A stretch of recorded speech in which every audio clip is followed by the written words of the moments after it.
Right, so Frank watched a show recently on Netflix called Wild Wild West, and he really enjoyed it. So go somewhere more quiet.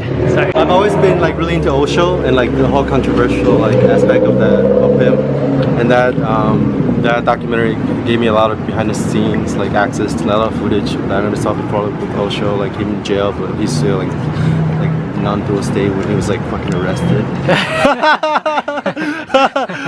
I think the whole time Osho was just like he wasn't even in the midst of all that stuff. He was just sitting in his studio or whatever, in his study, and he was just in his non-dual state. But the whole thing was around him getting constructed.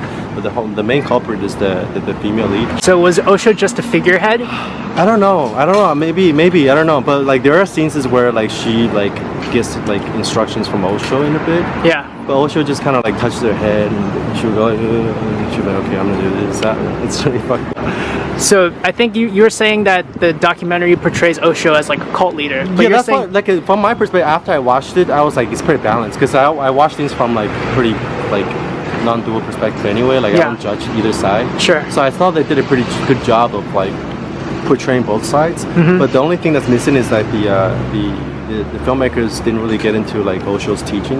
You can watch the whole thing and not understand anything about Osho said. And they didn't get non-duality. I feel like they didn't really understand non-duality or spirituality. From the narrative standpoint, from the dramatic standpoint, I feel like the black and white two sides are pretty balanced. But a lot of people that I talked to, they thought that after they watched it, they either got mad because they like Osho, thought it was oh no, this is why it's it was blasphemy that Osho was portrayed like a cult leader. And then people who don't know about Osho, a lot of them thought, oh no, that was just a cult. But Joe Rogan, it's funny, Joe Rogan watched it, and then he was posting pictures of Osho, and he's like, oh man, this guy's a badass. So he understands. Yeah. You're saying you think Joe Rogan is the most enlightened because he can get along with all different types of people, right? So I actually feel Joe Rogan is more evolved than Sam Harris or Jordan Peterson. So I'm gonna pause the video and address Jordan Peterson. I already wrote about him on my Instagram. So if you read that post already, you can skip this or watch me work out. And when I say Joe Rogan is more evolved, it's from a certain context. I'm not speaking here about IQ or intellectual capacity, because I think the mind or the human intellect is such a small, tiny part of our full capacity. Someone asked me, what is wrong with Jordan Peterson, or what do you think of Jordan Peterson? And my response was, there was nothing wrong with Jordan Peterson inherently. I listen to him quite often and find him stimulating. He's the master of duality and a great source of knowledge and inspiration if your goal is self-actualization, which is Maslow's hierarchy of needs triangle, which I must address only accounts for about 1% of human potentiality. So Jordan Peterson would be your guy if you want some guy who's trying to find himself and trying to self-actualize, but he won't be your guy for self-transcendence. See, after reaching the tip of the Maslow's triangle of needs, an inverse triangle opens up that expands to infinity. So imagine a light shines through that Maslow's triangle of needs, and then an inverse triangle made up of the spectrum of rainbow, you know what I'm talking about, right? That opens up. And it's immaterial. It's not just a triangle that with columns and materialistic needs. It's pretty much a quantum leap from Maslow's triangle to the inverse triangle that has no boundaries. And what's funny is that Maslow actually had an experience of non-duality or some kind of mystical experience, I think right before he died, and he was like, damn, there's more. Anyway, while Jordan Peterson does have some of the best intellectual insights out there in terms of mainstream academia, he doesn't really seem to have insights about ultimate reality because he doesn't do any direct consciousness work. So if you watch my video about flat and deep insights, which I'll link in the description, you know what I'm talking about. He has a lot of great mind-blowing flat insights, but he doesn't seem to have deep insights. See, flat insight is intellectual insights, theories, insights that can be put into words or be depicted in models, and deep insights are wisdoms from beyond the mind, a direct experience of how consciousness or reality operates. Okay? Because he tries to, quote unquote, think his way to truth and cut reality into little pieces to fit inside his beautiful maps and models instead of becoming conscious of it through practice and direct experience and direct consciousness work, and see that the map is not the territory. Intellectual capacity is not correlated with wisdom because truth is beyond the mind altogether, and from the perspective of the absolute, all ideologies, all philosophies and theories and intellectualizations and words and ideas are all pseudo-intellectual, including this video. See, I'm just pointing to the moon, and the moon is inexpressible. It can only be directly experienced.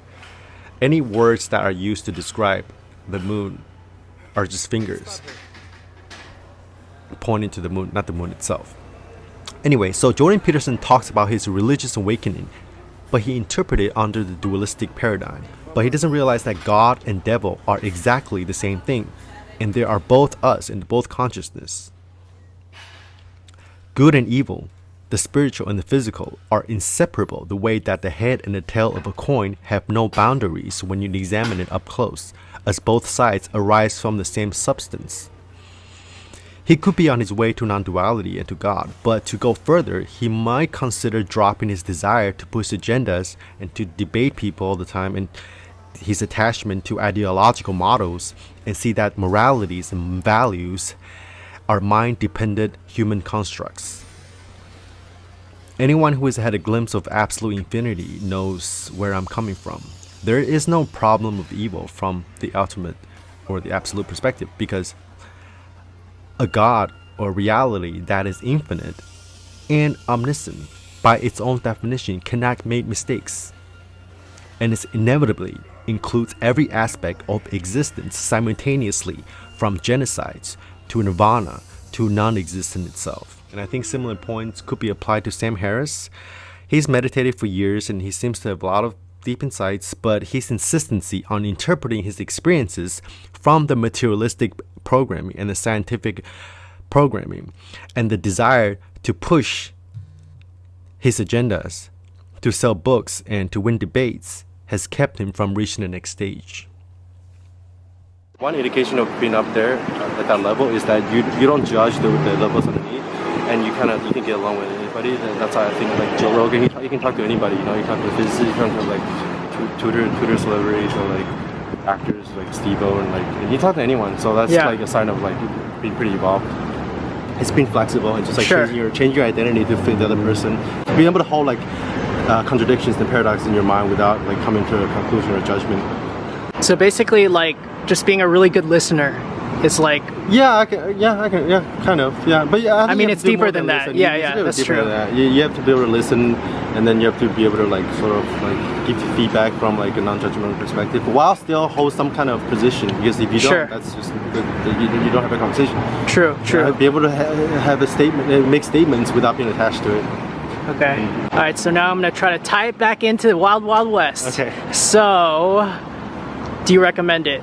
I recommend it, yeah. I mean, like, that's a good question, man. Because I recommend it to you, because you know about non-duality, you know, but for people who like, I don't know if I recommend it to somebody who's like, oh, I want to know about Osho, and like, can I watch this documentary and to learn about Osho? Probably not. But, like, if you already know, if you already have a pretty good idea what Osho does and the whole like controversy in his teachings, you probably should watch it just for entertainment. I thought it was pretty entertaining, but I didn't really learn that much. There's no insights from it. Okay, well, I mean, not for you, but for regular people. There's not going to be any spiritual insights for you normal people, because again, they didn't get into like spirituality. But like narratively, it's entertaining, right? Well, if you're a filmmaker, that's good. It's okay. All right, so Frank and I are starting a new. We're gonna have a new organization.